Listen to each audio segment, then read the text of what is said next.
Howdy. Hey. What's up? Nothing. I'm a quiet talker now. Yes, we're also very close. Very, very close. We're sharing one mic right now. Ooh. 2 guys, 1 mic. And we're in bed. That's a little erotic. Ho, ho, ho, baby. You know, this recording volume on here says it's low. Yeah? Yeah. Is that maybe because we were just whispering? I thought so, but no. We're only hitting a 12. Oh, I'm gonna turn up the volume, folks, so it's gonna blow your eardrums. Oh. bump it up. I bumped it up just a little bit. I think All right. that's good. So Spencer, more publishing news. Woo! I'm sure you're excited to always hear publishing news from me. So my publisher, one of them, Dark Homes Publishing sent me the cover. Well, working on the cover for the anthology I am in, and the name has changed. Mm-hmm. I already forget what it was before. Veil of Terror or Nightmares or something. Well, it's no longer that now. It is Ethereal Nightmares, an anthology of twisted tales. What do you think of that? I do like that as a better name. And you can actually see the cover, which is cool. Yes, it's very nice. If you want to actually see the cover yourselves, folks, by the time this episode airs, I think it's already up. But right now, there's a cover reveal in 5 days, I believe. Woo! So yeah, that'll be out. If you follow Dark Home Publishing, you can check that out. And I'm sure once it gets announced that we'll share it and stuff too, so...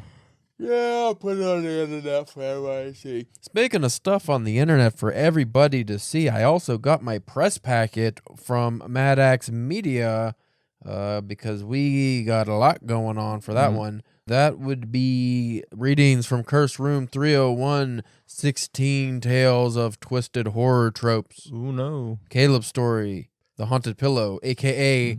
The House of Shit, is in that collection. And a lot of people have submitted to that, so the fact that I got in makes me happy. Yeah. I got The House of Shit. Right. And in the table of contents, it has it. It says House of Shit, so that's going to be released in July 2024, but the press kit I got is for the Kickstarter. Ooh. You hear that? Yeah. Oh. Ooh. When is the Kickstarter going live? It doesn't say on this. I think that announcement is actually going to be made soon. I'll have to take an eye, keep an eye out. But if you folks go on, again, Instagram, at Caleb James 1986, I'm sure I'll already have posted about it. If you give money to the Kickstarter, I get more money. Yeah. I would appreciate it. So if you ever wanted to donate to DPW but didn't feel like it, you could donate to the Caleb Fund by giving money to this Kickstarter, because the more money it raises on Kickstarter, the more the authors get paid for their stories. And you, with those, I'm assuming, Probably help cover the cost. But also assures the customer a copy of the book. That as well, and also I think there's tiers in the Kickstarter, so like after a certain amount of money, they'll have an audiobook version. And they'll probably have like a hard and soft cover that's normally pretty... Yeah, so give them all the money, and then we can get cooler stuff. Because at least the cover that I see looks pretty fucking neat. It's got fire. Fire. Yeah, I got lots of fire. Burning rings of fire. I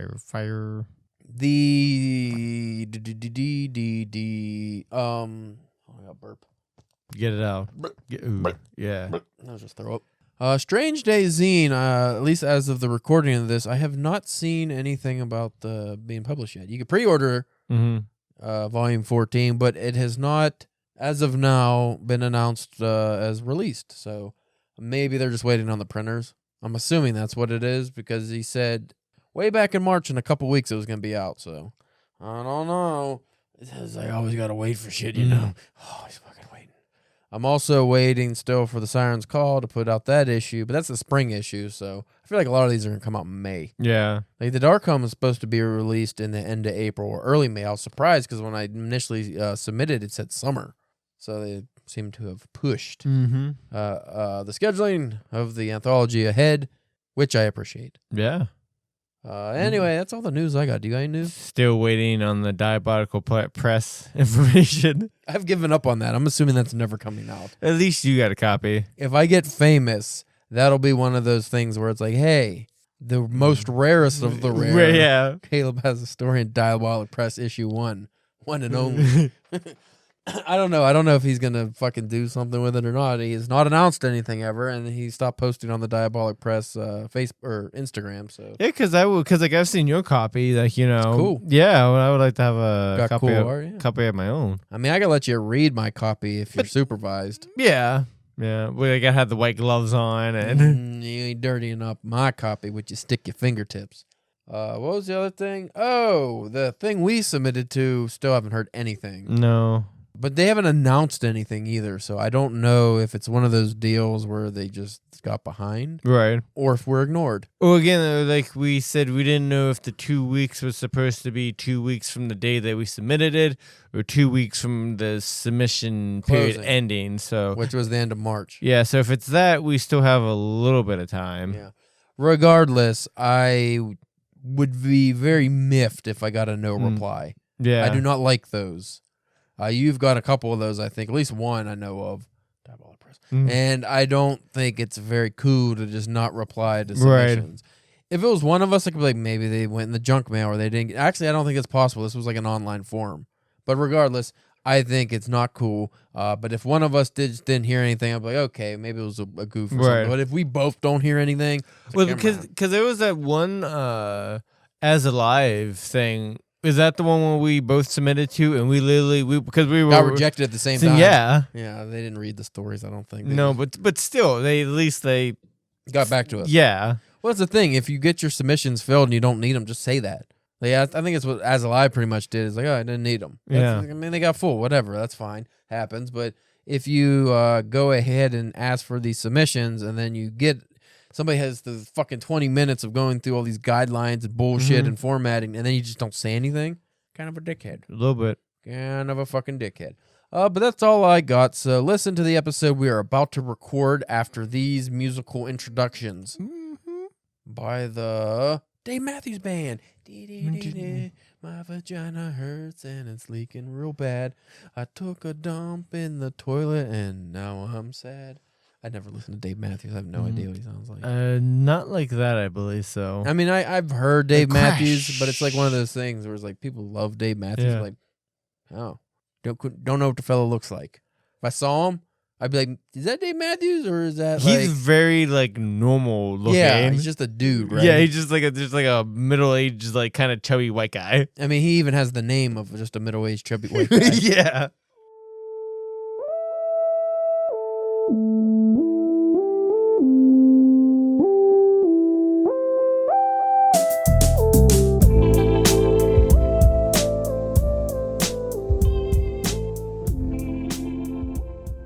We are live. Patreon only episode. I was going to say, can you hear the crowd? Both of those things were lies. All of those lies. But you are listening to the Drunken Pen podcast of lies. And deceit. I am your host, Caleb James. With me, as always, Spencer, the Kalamazoo Kisser Church. Aw. Gross. That is gross. I was going to say clutcher, but you used to get in there to clutch that thing. I thought he was going to go with Crusher. Yeah, I thought about that, but that's not you. No. That's not you. You're not. If anything, you're getting the colon crushed. My colon's getting crushed. Oh, for sure. Smashed it. Like a fucking, like that stupid Titan submersible that went down to see the Titanic and just implosion. That's your colon. Today we are talking about Might and Magic, how to write a sword and sorcery tale. Ooh. This is from David Costello over at servicescape.com. I'm only going to read a part of our actual article, mainly just some of the topic headings. Okay. This fellow went hardcore on the sword and sorcery, but also I don't know if this is from a modern perspective of sword and sorcery because like more of a classic. Well, I'm just saying I don't read modern sword and sorcery. I don't even know if people write modern sword and sorcery or if it's just based off of I love sword and sorcery from the 30s, 40s, and 50s, so I write like that. Like, I don't know if it's like most genres where it has turned and been bastardized into something unimaginably garbage. How you feel about that, Caleb? Gave me a cramp in the rib. Ah! Oh, I think my pancreas exploded. You're fine. Oh, Jesus. It might have had something to do with that workout today. We fucking did a bunch of random shit on the floor. None of that sounded good, did it? Don't think of gay butt sex people. That's not right. No. They don't call you the colon kissing for nothing. Can you name your favorite? Colon. No. Can you name your favorite sword and sorcery writer? Or ones you've read? I'm going to say it probably would have to be Howard. Robert E. Howard, the founding father. Just because of he's probably the most that I've read of anybody probably. Isn't it crazy how like Lovecraft pretty much invented the cosmic horror genre? He didn't invent it, but he's known as the main, like the granddaddy of it. Yeah. But Howard, I think, might have actually invented sword and sorcery.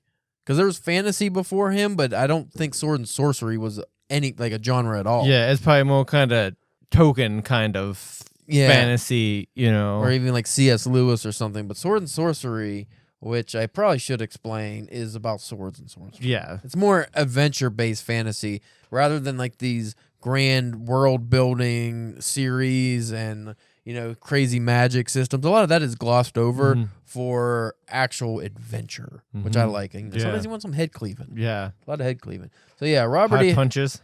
Heart punches, I would say, is appropriate. Yeah. Heart punches. Something's going on there. So yeah, Robert E. Howard's the OG. We also have one Fritz Lieber. You ever read Fritz Lieber? No, I have not. Well, he is credited with coining the term sword and sorcery. Okay. Not Howard. Howard never used the term that I know of. So he widened the scope of the narrative style through his intelligent and philosophically charged stories of the, I can't read this, Fafhrd and the Grey Mouser series. Fafhrd. Fafhrd. Another one which I might like more than Robert E. Howard is Michael Moorcock. Yeah. As you know, I'm a big Elric Melniboné fan. I figured it may probably be like written better. Yeah, Moorcock, well, it says here, so he ventured deeper into the psyche of the heroes. He has a lot more layers to the characters. It's not just, Conan buff and strong and he pillage and murder. No, a lot of his characters, some of them are even weak, but overcome their weaknesses and actually have character arcs and developments, where Conan's a lot of just, slashing and stabbing.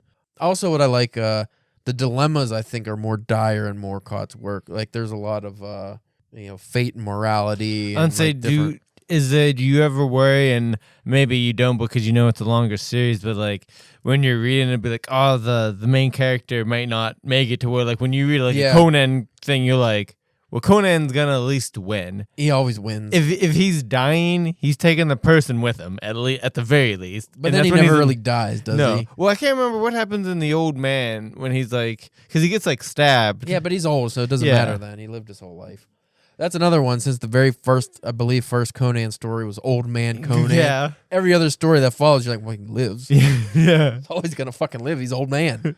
Never start with being old unless you want the reader to feel there's no stakes in any of the stories. But that's a character, like a Robert E. Howard character. They seem to never die or have. Well, and also with that too, like there's a good chance that like a lot of people probably didn't read that first story at first. Like, you know what I mean? Yeah. With the way that how the stories were published, Yeah, that's true.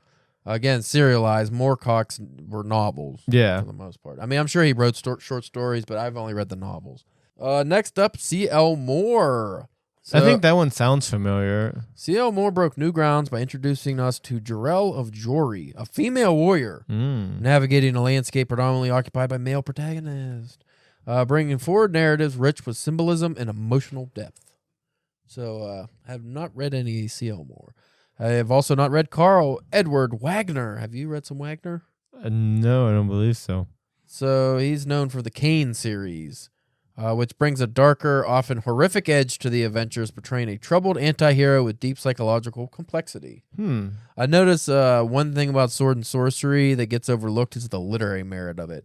Even the goofy Conan stories, I would say, are more literary than pulp, at least from what I remember us reading. The final one of note, the authors of note here, Clark Ashton Smith. Smith added a poetic and cosmic dimension to the narrative style, weaving complex tales that often transcended the boundaries of sword and sorcery, venturing into realms of science fiction and horror. So that seems almost like if you took like the Lovecraft and Howard and kind of like merged them together. Well, fun fact, Howard has written a bunch of stories in the Lovecraft universe. And didn't Lovecraft do the same? Because they were buddies, didn't they? They shared. Because like I remember in some of those Conan stories, they're being like, like Cthulhu-y kind of like monsters, right? Or like outer gods, like Stuff like that, yeah. So where sword and sorcery splits from regular fantasy stories and adventure stories, it's a more personal. You're breathing into the mic. Stop breathing into the mic. That's all I hear is you fucking. Stop breathing. Stop fucking breathing. You die. You go die, and then you come back when I tell you to. Yeah. So the stories in sword and sorcery usually are more personal. So you think of like the Elric of Melnibone.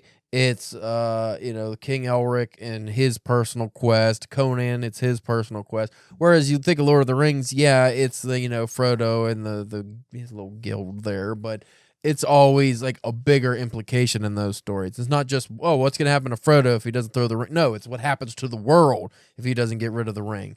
So the sword and sorcery, it's usually like I'm gonna save a princess, and if I fail, maybe the princess dies, maybe Conan dies. Like it's not world ending usually, So here are some of the subtopics you will find in sword and sorcery that you might not find in normal fantasy.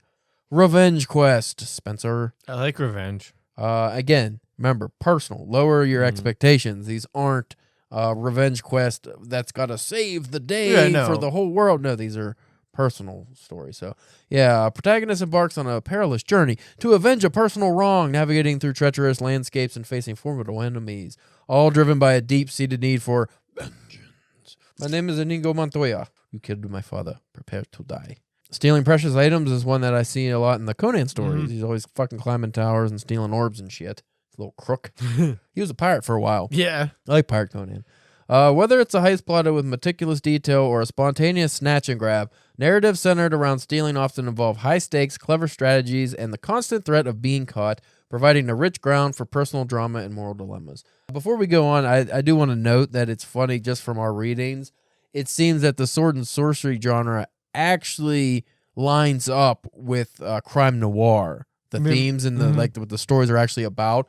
It's like different genres completely, but same kind of stories. Yeah, it's just that, the settings are different. Yeah, so, like you're saving a woman, or you come across the dame or a princess. You come across a precious jewel, or how many times has, somebody came to hire Conan to do a thing? Yeah, that's very private eye. Yeah.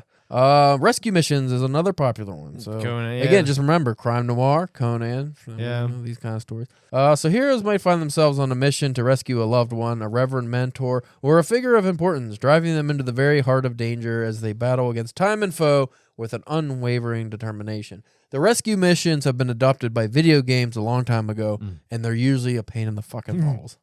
Just want to say that. Search for sacred or forbidden knowledge. I always like this one because I feel like this always leads to more philosophical stories. Well, and that's also too sometimes when you get the weird I read this book but it burned my eyes out kind of like that kind of stuff. An adventure spurred by the protagonist's thirst for knowledge, diving deep into ancient ruins or forbidden lands to unearth secrets that are personal to them, bringing them face to face with unexpected challenges and moral quandaries. I like a moral quandary. Just quandaries in general. It depends on the quandary. Quagmire, that's a difference. I like quagmires too. Survival against the odds. By the way, a lot of these I realize are in my sword and my sword and sorcery story, Asher Kang versus the Army of the Undead, which you can read in Dark Home Publishing, Ethereal Nightmares, Tales of Twisted Terror. Or Twisted Tales, whatever it's called. That anthology has my long sword and sorcery story that was inspired by the Conan, because I wrote that when we read all those Conan stories. Yeah.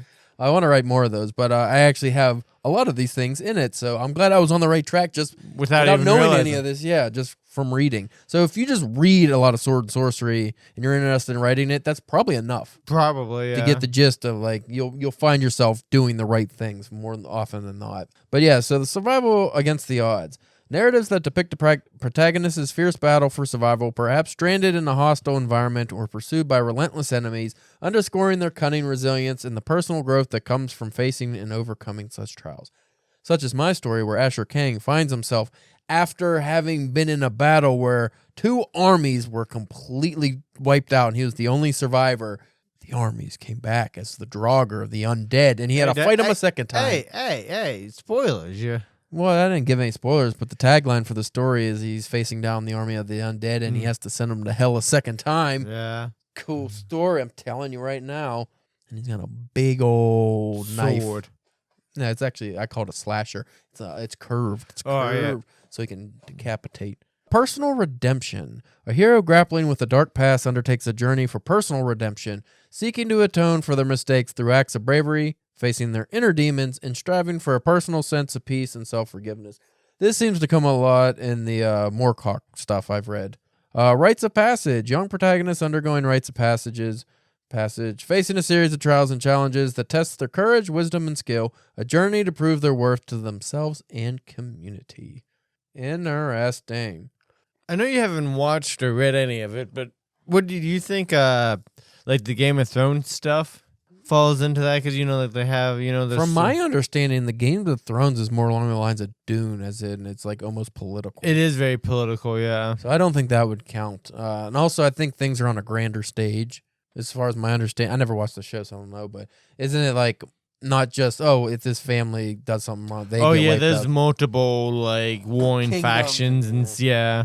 All right, so this gives some examples of different works of note in the sword and sorcery genre. So the Swords of Lankmar by Fritz Lieber, and this guy definitely just put letters together for his title.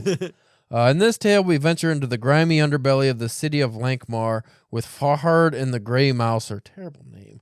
Rather than engaging in world-altering battles, the duo navigates political intrigue and personal vendettas, weaving a tale that explores the depths of friendship, betrayal, and cunning as they plot their way through a world rife with deceit and secrecy and a bunch of other nonsense. That actually makes me think that maybe Martin was inspired by sword and sorcery and has elements of that in Game of Thrones. Because it does sound like Game of Thrones, other than the fact that, like I said, it was on a larger scale. But it is also a lot of just like personal things with the families, right? Yeah. So it's just, I think actually it's probably just multi-plots. So it might just be considered close to sword and sorcery. It or maybe like modern sword and sorcery, probably. Perhaps. Elric of Melniboné by Michael Moorcock. There you go. This installment in the Elric saga brings us into the sphere of Emperor Elric's personal turmoil. Wrought with moral dilemmas and a tragic narrative arc that encapsulates loss and betrayal, Moorcock crafts a poignant narrative focused on Elric's internal battles and choices, painting a portrait of a hero burdened with deep personal flaws, navigating a world steeped in gray morality. I like his story, and you know what's cool about Elric? He doesn't look like a Conan. He is tall, albino, kind of skinny, and he has to always give himself it's almost like he has diabetes. Yeah. Like he has to take some kind of herbs or something, or he gets weaker and weaker and he would die. I would say, does he because like just the little bit I like from you talking about him and stuff I've seen, he always kind of reminded me more of a Solomon Kane than Conan. Solomon Kane's still busting heads like Conan. But he wasn't he didn't have the build and stuff though, right? I think Solomon Kane is Ned Flanders. Yeah, oh yeah. You know when Ned Flanders takes off his shirt and you're like, good God. Yeah, he's a lot of the corded rope, like his muscles are corded ropes, and like he's wiry, but he's pretty rough. Honestly, because I've only read some Solomon Kane comics, so I wasn't sure. No, he's definitely busting some fucking heads. The Broken Sword by Paul Anderson. I don't know if his name is misspelled because it's Poul or if that's how he spells it. But Paul Anderson. In this narrative, Anderson focuses on the personal vendettas and inner turmoil of the tragic hero Skaflock, a changeling raised amidst elves. So this is like harder fantasy. Yeah. Even against the canvas of a world rich with Norse mythology and epic battles, the story maintains a piercing focus on Skaflock's personal journey, filled with betrayal, loss, and intimate confrontations, and a bunch of other stuff. So this might be more up your alley just from our readings. Morally ambiguous heroes.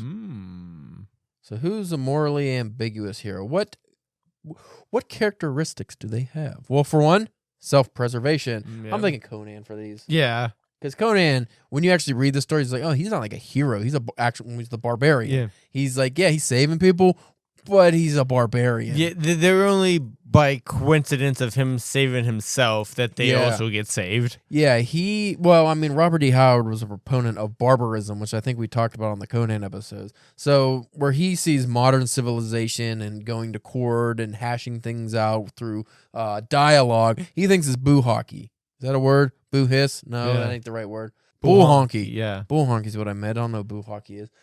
Boo cocky, I think, is what I was thinking of. I wonder why. But the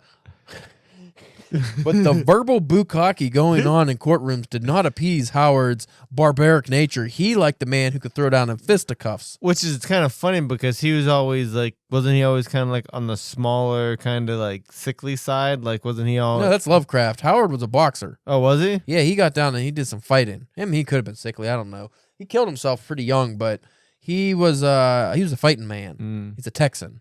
I don't think he was sickly. Lovecraft was sickly and morose. And gross. I'm just saying, you ever see his face? You can tell he had bad teeth. Okay, so some characteristics of the morally ambiguous hero. Self-preservation. These heroes prioritize their survival above other moral considerations, sometimes leading to morally questionable decisions. Complex backgrounds. They often come from backgrounds laden with personal tragedies or controversial histories, which shape their complex personalities and views on the world. So if you think of modern people who usually stand-up comedians, a lot of the good ones had very fucked up childhoods. Yeah. Usually the more tragic the background, the more sympathetic and endearing the hero comes about. So you could almost like a Deadpool even. It's like, oh, I feel bad for Deadpool. So even though he does horrible shit. Well, I was just gonna say like most superheroes, shitty. Yeah. Yeah. Don't say Batman. I know you're thinking it.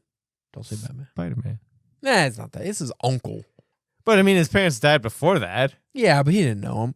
Did he? He didn't know him. Depends on who's telling the story.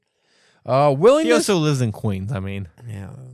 Willingness to employ violence. Yeah, but he lived there before it was gentrified. Technically. Yeah. I mean, maybe not modern Spider-Man, but that's because they just stopped aging him. Willingness to employ violence. These heroes do not shy away from using violence to achieve their ends, often showcasing a ruthless, even brutal side again. The barbarian. Manipulative tendencies. They're gaslighting you, Spencer. That's what they're doing. Yep. They're making you think it's your fault. You're the reason that they hit you. Yeah. Because your mouth wouldn't stop running, and you hurt their feelings, so they had to close it for you. And then I headbutted their knife. yeah. Oh, what Howard, in the Steve Costigan stories, what Howard's been saying a lot is I love where he'll be like during the fight or just whenever, it's like, I stopped the fist with my nose. Or yeah. He always makes it so like, I stopped the fist with my eye. It's like my eye stopped his blasting fist. Like, I just love it. It's like, why is your eye doing the action? So it's like, no, he didn't get punched. He fucking stopped it with his face. I just appreciate that. But anyway, these characters might manipulate people in situations to their advantage, revealing a strategic and cunning mindset. Moral relativism. I don't know what this one means necessarily, so let's read about it. They may exhibit a form of moral relativism where their sense of right and wrong is flexible and situational. Okay. I like that most of these are just like, oh, no, he's like how real people are. This is just basically just be real people. Personal ambition. A deep-seated personal ambition drives them, sometimes overshadowing their moral judgments. Internal conflicts. They frequently battle internal conflicts torn between their design. Basically, everyone's not Superman. Yeah. That's all this is. Good characters. So who are some of the characters that inhabit these traits? Not inhabit, but who have these traits? Number 1, Conan the Barbarian by Robert E. Howard. Everyone knows Conan, right? Yeah, that makes sense. He is a barbarian. Yeah. That's all you need to know. Black hair, blazing blue eyes. Yeah. I think something with a crow. Maybe his hair was color of crow feather. Something like that. It's repeated every fucking story. Elric, oh my God, the Steve Costigan stories, every single story, even when he doesn't get in an official boxing match, he has to say his height and weight. Oh, yeah? 6 foot, 190 pounds, and his opponent, 6'1", 230 pounds. Isn't that crazy, like 190 pounds, like back then? Like heavyweight. That's a big guy. He was a heavyweight. But yeah, every single story, it comes up. Like there was one where he fought off the Chinese mob. There was really no boxing. I mean, some boxing went on, but he was just punching people out. But he still had to give his height. He's like, he was a big Chinaman. He was like, well, I'm 6 foot, 190 pounds. And he had like, why do you have to give you're always having to give your build, height, and weight in every story. It's like, I get it. It's because these were all printed in fight magazines, like boxing magazines at the time. I'm just like, every fucking time, Howard, you got to give the height and weight. And the guy never gains weight, ever. Never loses weight. He's always the same. One story in the middle of the stories I'm reading, so I'm like almost 200 pages in. I read half the stories. One story, they changed the name of his dog to Bill. Oh, yeah? It went from Mike to Bill. And they changed the name of his boat from the Sea Girl to the Panther. It's like, why the change? It was like a different publication. It's like, I really want to investigate why the change just one story? Because the dog's a big element in the stories. Like Mike is Bulldog. It's like just as popular as he was. Yeah, okay. Anyway, Elric of Melnibone by Michael Moorcock. He got a cool sword called Storebringer, and it's cursed. I think it sucks the souls of the ones it kills. Ooh. Yeah, that's all you need to know. Kane series by Carl Edward Wagner. And that's all. That's all of them. That's all? No more. That's the morally ambiguous ones. But now we got magic-wielding antagonists with a personal vendetta. Yeah. Sounds like a lot. Here, we'll speed some of this up. I think we're supposed to be teaching people how to write this stuff. Yeah. I don't think that comes up. But we're giving them some of the building blocks, the things to check out. Yeah. So if you want to write a magic-wielding antagonist with a personal vendetta, here's some characteristics you can utilize to make them more realistic. Revenge for a personal loss. That's simple. Somebody killed their daughter, and they're gonna revenge. You also talked about it earlier in the article. Yes. Betrayal and broken alliances. Now, this is a unique one. Nursing grudges from betrayal and seeking to exact revenge, which results in a complex web of deceit and treachery. Not just because WrestleMania was this weekend, but I just want to say wrestling utilizes all these tropes. Yeah. You did the revenge for personal loss, betrayal and broken allegiance. The next one, ideological conflicts. So you got IRS trying to collect his money. Right. And then you got, I don't know, Doink the Clown who doesn't want to pay his taxes. Like, there's some ideological conflict there. There is. Went early 90s because I don't know I don't think they do tax stuff anymore. No. Next up, historical grudges. Yeah, you killed my great-great-grandfather with your great-great-grandfather. He stopped his fist with your punching nose and saying stupid stuff. Personal rivalries is one. A lot of old school, even before Sword and Sorcery, a lot of old chivalrous works were about families feuding. Defending honor is a good one, and retribution for perceived injustices. So if you want some examples of that, you can read Legend by David Gemmell. You can read The Riri. Yeah? The Riri. Come on. The RiYRIA. How would you say that? That's fair. The Riria Revelation series by Michael J. Sullivan. Riria? It reminds me, SNL some years ago did a skit with John Mulaney. He was supposed to be a guest on a game show hosted by Bill Hader. Bill Hader, and it was guess that name. And then he brings out, I think it was one of the bridesmaids, and he's like, "We know you don't know her name, so we'll give you the last three letters." And it was like ARA. And he was like, "Here's a name," and he's just like, Mara, Dara, Wara, Sara. He just kept going, and then eventually he was like, "No, it was Mara." And he's like, "I said Mara." And he's like, "Yeah, but you didn't know it." So yeah, that series. The First Law trilogy by Joe Abercrombie, and that's all for those. Companions who aid the hero. So your Sancho Panzas. This is we're bringing it old school. Or Bill the dog.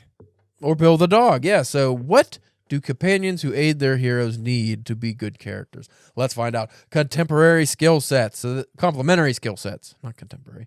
Complementary skill sets. So they need to have knowledge that complements the hero's skill set. So Sancho Panza and Don Quixote were a goofy pair, but they did complement each other. And since then, the hero and his sidekick have been a trope. Yeah. Ever since. So you think of Sherlock Holmes and Watson, and then in Sword and Sorcery or Crime Noir, it's always the same deal. Whatever the hero lacks, usually the sidekick has, and vice versa. And also they have skills that combine and they can do cool shit. Moral dilemmas. So through interactions with the companions, heroes often find themselves embroiled in complex moral dilemmas, and usually that's the person who helps them out. And then personal challenges. Companions often have their own set of challenges and usually their own subplot lines that they go through, and then sometimes they need the hero's help. Sometimes they're completely devoid of the hero. They do it on their own. I was gonna say one of the things that they didn't bring it up was a good a plot point of being oh, this person needs saved. Yes.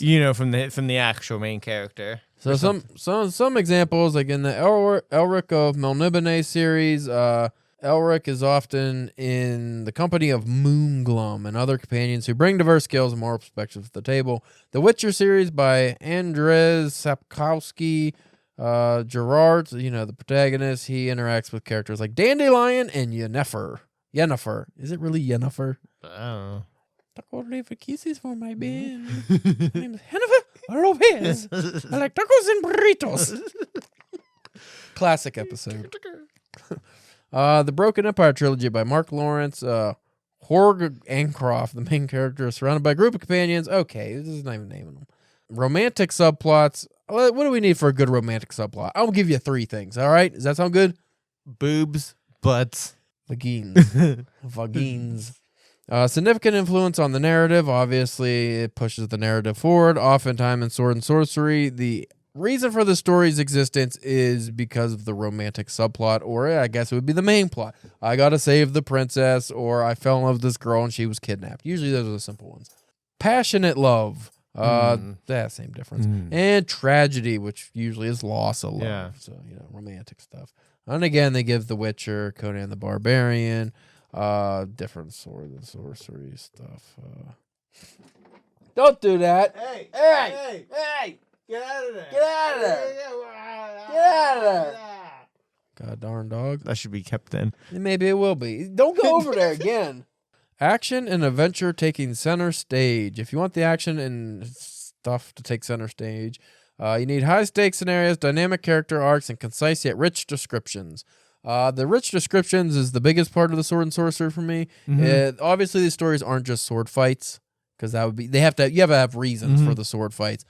But when you do the sword fights, fucking, you're not just cleaving heads, you're cleaving them to the fucking white meat, you're spilling blood, you're caked in gore, cracking teeth, eyeballs are popping out, skin sloughing up on blades. You really get into the detail, because that's what people want to read. And obviously the dynamic character arcs and stuff like that is pretty simple. This is a long fucking article, so I'm skimming through now.